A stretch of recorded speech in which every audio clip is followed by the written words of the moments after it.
Hello and welcome to Bruno's Geek Reviews. So I'm going to discuss the second episode of Series 7 of Doctor Who, that is Dinosaurs in a Spaceship. Basically just a review full of spoilers, so be careful. If you haven't seen the episode yet, go see it and come back.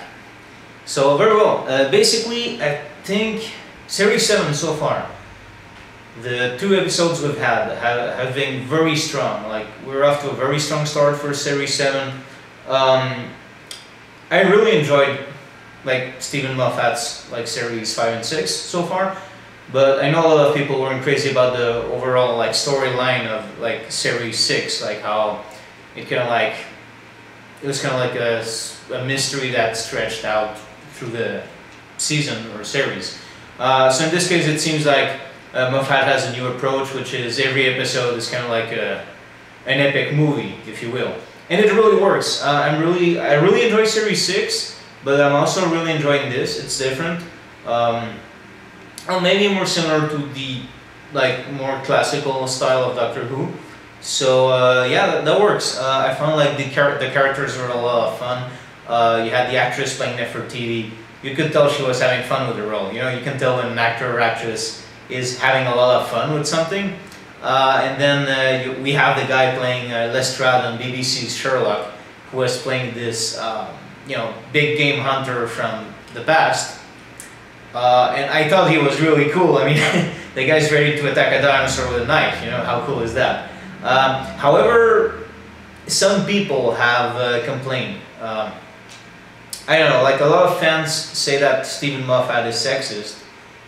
I don't see it. I think the female characters that appear in his shows are usually, strong female leads, or at the very least, much better than what you'll see on a lot of other shows. So I don't know. I don't see it. I don't see the sexism that supposedly is rampant since Stephen Moffat took over. I don't see it. But anyway, people then took this the big game hunter, the adventurer. He's kind of this character is kind of an Indiana Jones, Alan Quatermain style, type of character. That archetype of the pulp adventurer, And anyway, so the guy is kind of he's a very entertaining character, but he has a flaw. He's sexist. So people like to say, oh, see, this character is yet another proof that Stephen Moffat is sexist. Well, first of all, he didn't even write the episode. But let's even pretend for a moment. Okay, let's say he decided, he told the writer, make this, character like this, or, the thing is, that was a character flaw. That was supposed to, it was kind of played for laughs, because the guy is, and it makes sense. A guy from that era would be sexist. Men back then were not oh, equal opportunities for men and women. No, back in those times, men most of the time, consider themselves better, if you will. The women stay at home and all that stuff.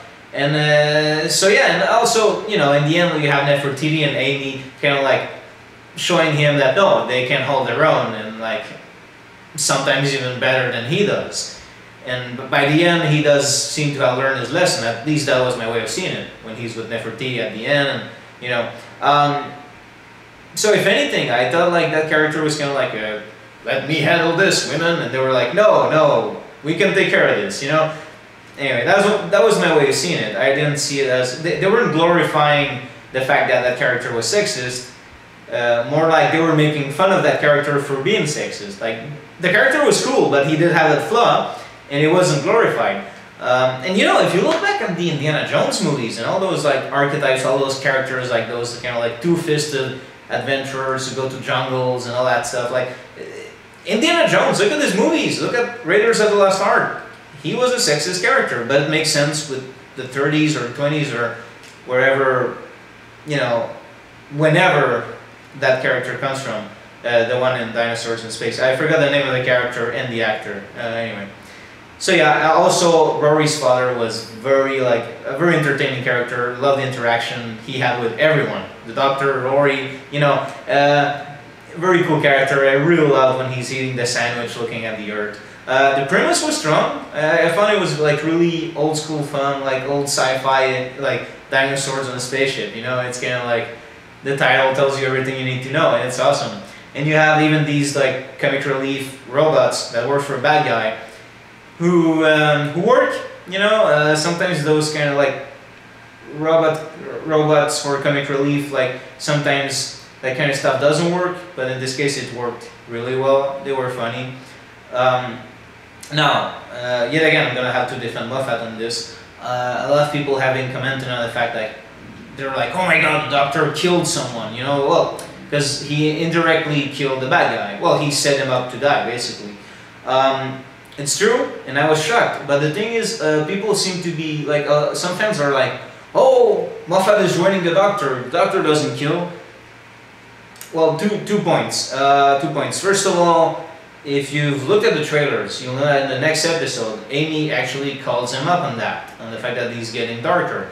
So I don't think it's a flaw in the writing, it's actually done on purpose to show that when the Doctor doesn't have his companions with him to kind of like, you know, keep him in check or make him more human, he does become more of an alien, if you will.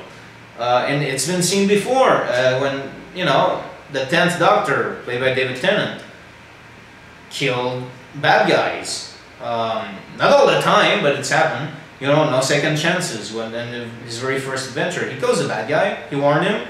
Bad guy tried anyway. He killed him. And then you have also when Donna Noble, on the first time she meets the Doctor, and he kills this kind of like alien red spider queen and her brood. And then, you know, Donna tells the Doctor, like, I think you need to find someone. I think it's not good for you to be alone. Because the Doctor, you know, that's one thing I like that Russell T Davies established, that when the Doctor, like, that's one reason for him to have companions. When he's alone for too long, he gets darker. And I think he also wants to be with companions because he kind of admires, you know, not all the time, not humanity all the time, but I think he admires the best of humanity. So for his companions, he chooses, you know, the best of what people can be, humans. And I think he aspires to be like that. I think the Doctor isn't like a natural pacifist. I think he aspires to be one, which is a big difference. It doesn't make him less remarkable. You know, he's still a very good person and all that, but you know, he has to work at being human. That's how I see it, and it makes sense because when you know, that's my own version, like that's my own way of seeing it. But if you look at the first Doctor, he was an anti-hero. He wasn't like this good crusading character we know these days. You know, he basically kidnapped his very first companions, and then they showed him. You know, they were caring, they were good people, and I think that from there, the Doctor, like all his other generations, kind of aspired to be the best of what he saw in humanity. That's my way of seeing it anyway. And yeah, but you know, even in the trailer for the next episode, we've seen Amy tells the Doctor, like, this is why you can't be alone for too long, because in the trailer, I think he's about to kill a bad guy, and his argument is that every time he showed mercy to the Doctor, to the Master, or the Daleks, or all that stuff, that people died because of his mercy. And then Amy calls him up on that, tells him that's not how it works. So I think it was done on purpose. Yes, the Doctor killed a bad guy, but it was shocking, but it wasn't bad writing.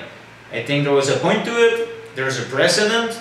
Before that, you know, people were complaining about Stephen Moffat.